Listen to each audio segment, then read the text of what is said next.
Sports Talk here on Atlantic Television Network. We've told you how Team Nigeria is set for participation at the Paralympic Games due in Paris in the next 48 hours, especially in the tennis event where we've rigged medals before. The team made of about 8 athletes are set and, of course, promising more medals for Nigeria. And let's quickly now go beyond the fact that the last Grand Slam of the year, the US Open, gets underway this morning, and a lot of money is at stake. But let's look at football now. Mike, let's start on a cheery note. Bayelsa Queen star Reuben Charity, we understand, has moved across the aisles from Nigeria. Now she's gone to the Women League in Egypt, where she's part of the Al-Ahly side. This is good news, having movement in the female category across the continent.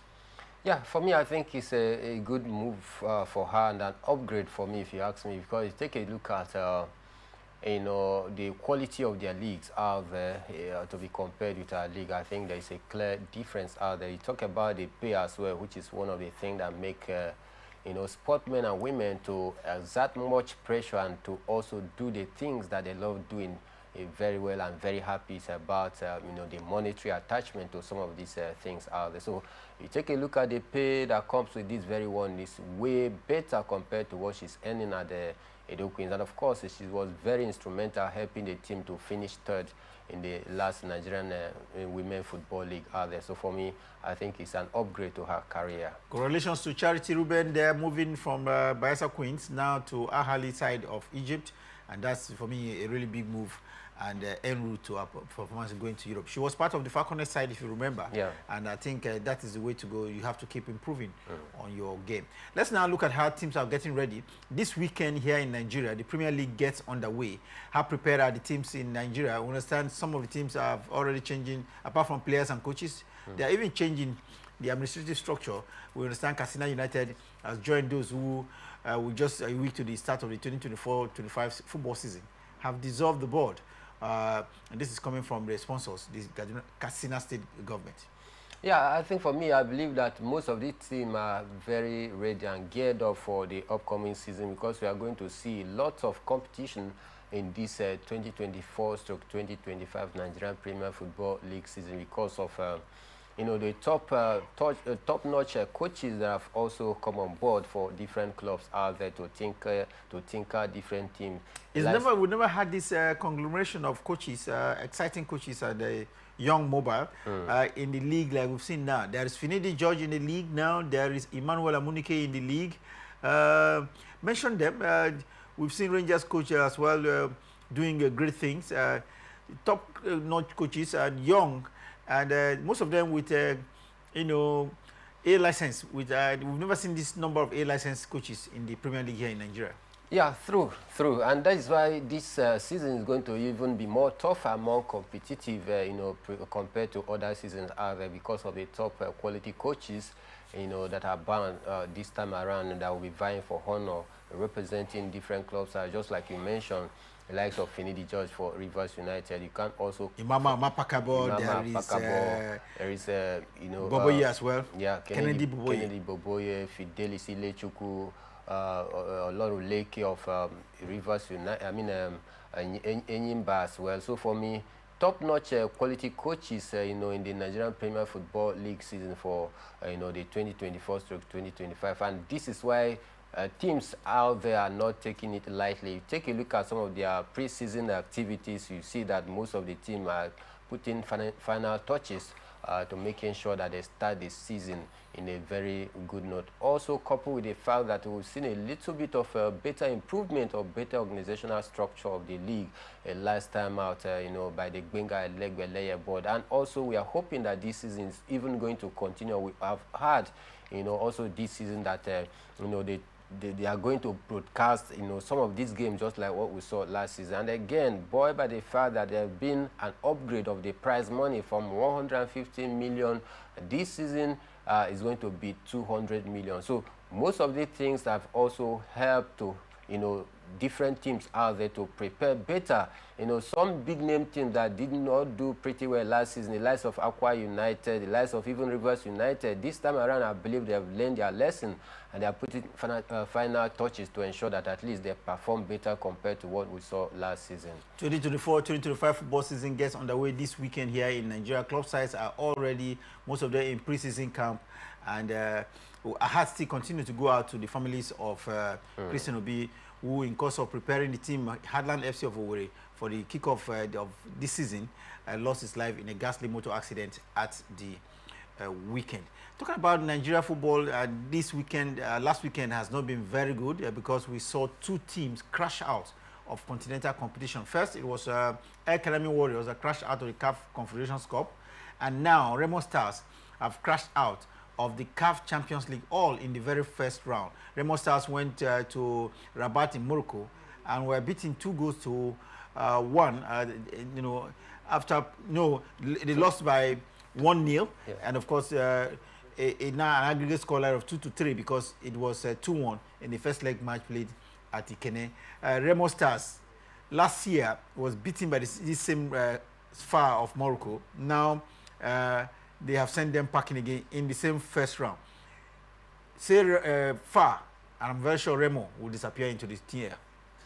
Yes, I think for me, a very disappointing one for Remo Stars. You know, playing 2-1 at home, going away to lose 2-0, making it a total of 3-2 on aggregate in favor of the Moroccans. I think it's not a very good one for me because this is the same team that also, you know, defeated them last season. This time around, you expect them to prepare better. But then, I believe they did everything possible because building up to that game, you know, the game was actually played under the floodlights and they went there early. They've been preparing and they even trained under the floodlight. They even had to even carry some, you know, instrument of music as well to also try to replicate the kind of, you know, what their fans, what the Moroccan fans often do out there, more like trying to get use of familiar with the atmosphere out there. But all of this could not save them as they failed to the firepower of the Moroccans. I think for me, quite disappointing. Look as though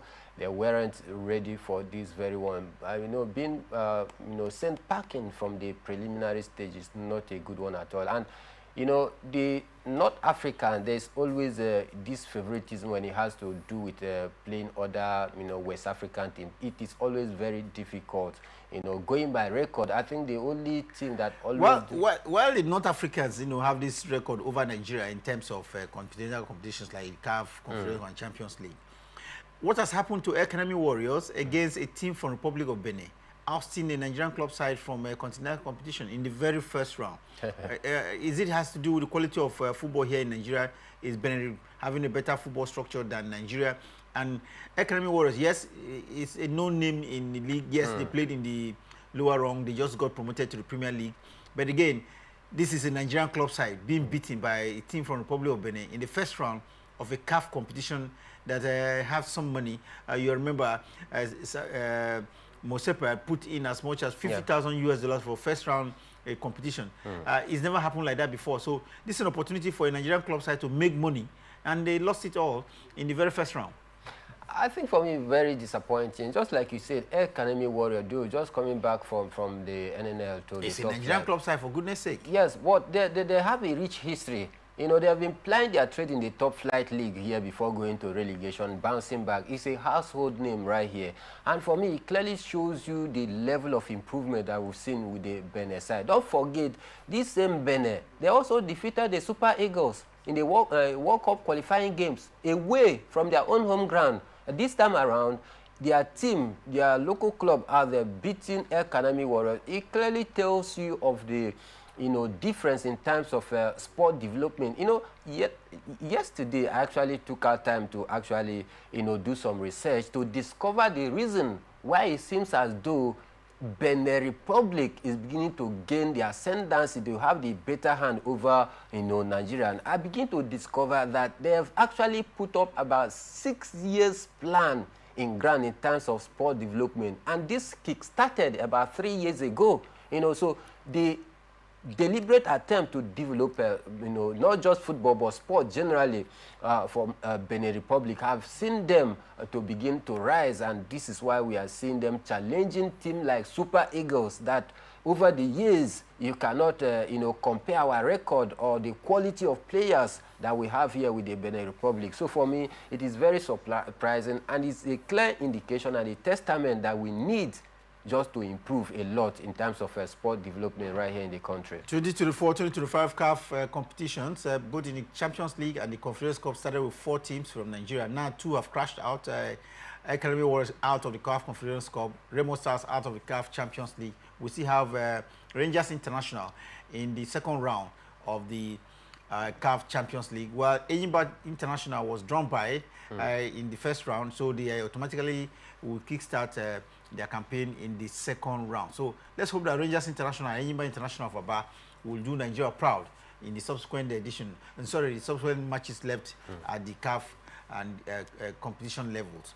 Now let's see, talking about competition reminds me that the Falcons, the rest of the Falconets are into a competition in the next 7 days or so from now.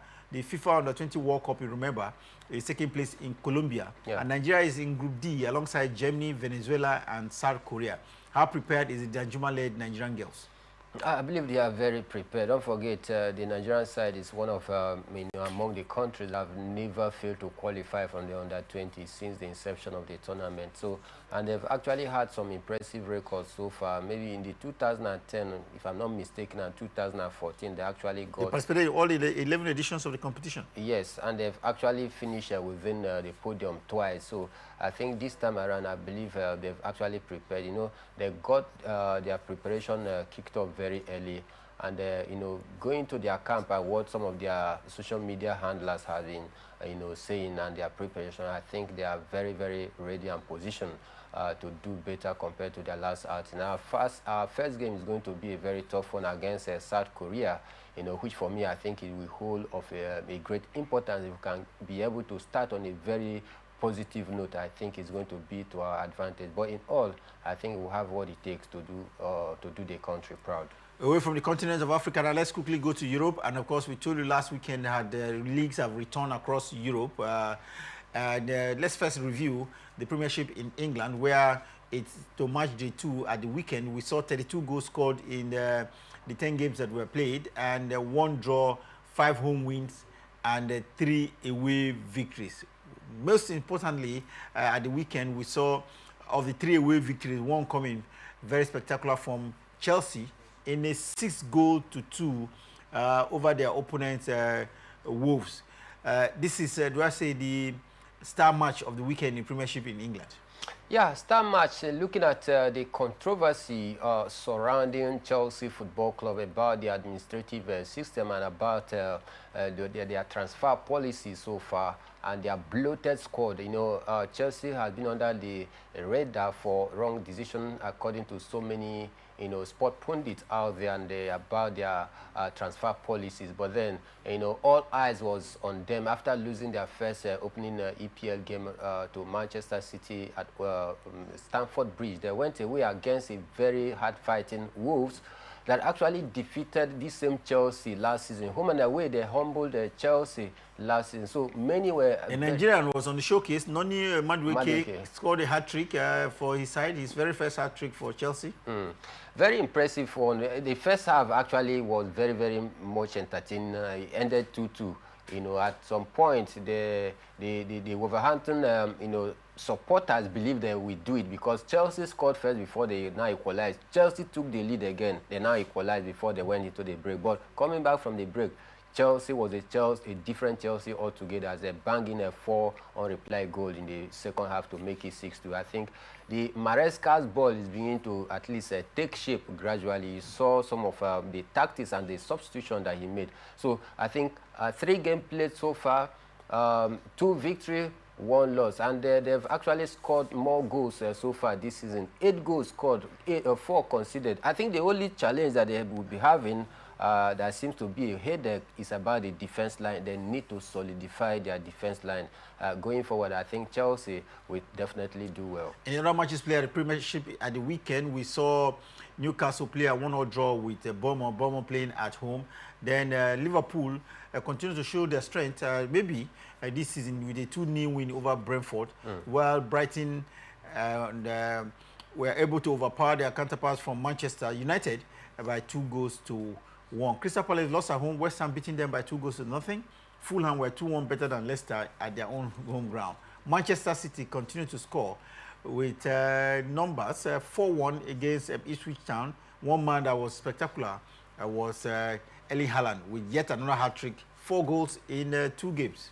Statement of intent from the striker out there. Any day, anytime, he's a goal poacher. Just give him that ball at the edge of the box. He definitely know how to place into the back of the net. Big one for Erling Haaland. Erling Haaland beginning to count how many goals he will score this season. We will keep tracking him as well. But meanwhile, we saw Southampton beaten by Nottingham Forest and a away win for Nottingham Forest there.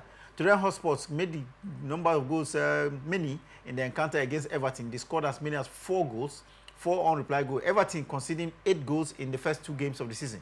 Not a very good one. Looking at the way they finished the season last time out, I think this time around they need to watch it. If not, I tell you, they might possibly this time around go to the relegation. It's 2-2 for Arsenal. They went to Aston Villa, beating the team by 2-0. Aston Villa, remember, last season beat Arsenal home and away, and so it was a crunch tie out there. Let's see what happened in the German Bundesliga that returned this weekend for match day 1.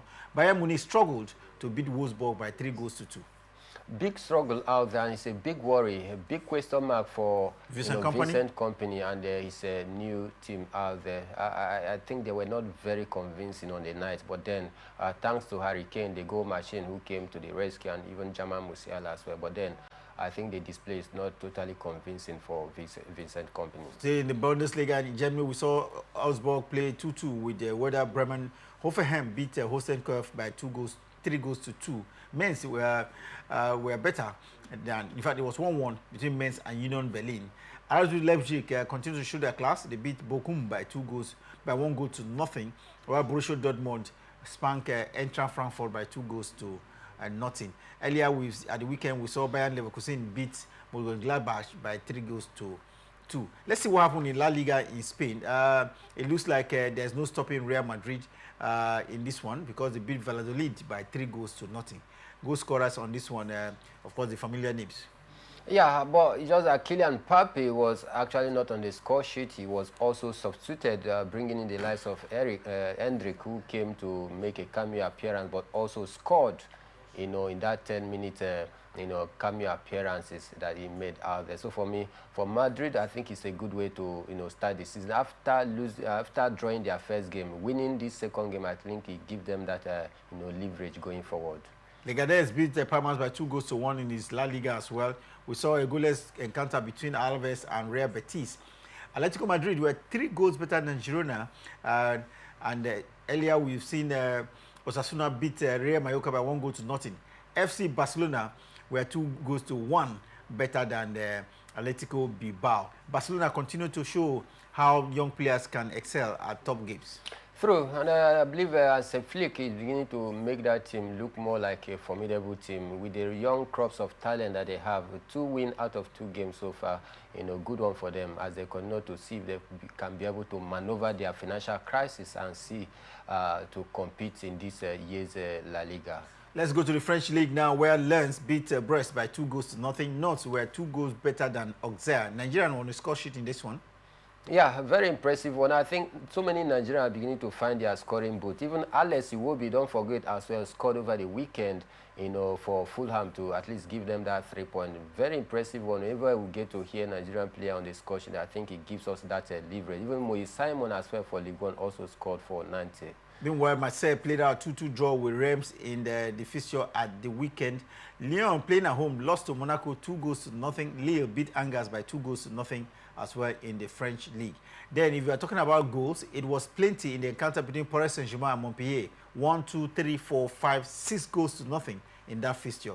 It looks like Paris Saint-Germain are beginning to hit goals, even without their former hitman, Kylian Mbappe. Very impressive one. They've actually scored 10 goals in 2 games without their key man, talking about Kylian Mbappe. And this time around, I think so many are beginning to ask questions that they should have even let Kylian Mbappe to leave before, you know, because he doesn't afford other players that opportunity to take their chances. But now that he seems to be away from the team, they play more like a unit, more like a component, scoring 10 goals in 2 matches out there with ease. I think it's a big one going forward for PSG. Let's quickly go to the Italian Serie A, where Fiorentina played a goalless draw with Valencia. Torino beat Atalanta by 2-1. Napoli were 3 goals better than Bologna. Roma lost at home, Empoli beating them by 2-1. Talking about Napoli and Victor Osimhen. I think it's a very dicey situation that they find themselves out there. For Napoli and Victor Osimhen, we hear that Victor Osimhen might be heading for the Saudi Pro League because of his salary wage as well. So for me, after losing the first game 4-0, this you know, their second game at home, and Antonio Conte is a coach that has a winning mentality. They were able to get all 3 points. But I think the only major highlight is about the situation of Victor Osimhen. Now they have officially completed the signing of Romelu Lukaku from Chelsea. I think Victor Osimhen should find his way out. If not, Antonio Conte has told him that he's not going to be an integral member of his squad. AC Milan lost at the weekend, Parma beating them by 2-1, while Inter were 2 goals better than Lecce. Disappointing one for AC Milan, because you actually expect them to get all 3 points, at least to stand in a better position to fight for the league so far for this season. But very disappointing outing for them, for their new coach as well. And for Inter Milan, I think they are in for a good title defense so far this season. Well, we have to wrap up, but just before we go, it looks like a Nigerian is going over to Arsenal in England. Is this possible? We still have some few days before the end of the transfer windows, you know. So for me, I think it's very possible. Lukman Ademola, so many clubs are on his, you know, ladder for the signatures, his services. We'll hear Paris Saint-Germain, in Manchester City as well is in the mix. But over the last 24 hours, Arsenal have also joined the queue for Lukman Ademola. There'll be more on that story and the program Sports Extraordinary coming out at 6 p.m. Nigerian time. For now, we'd like to take leave you in the hands of very comfortable programming here on Atlantic Television Network.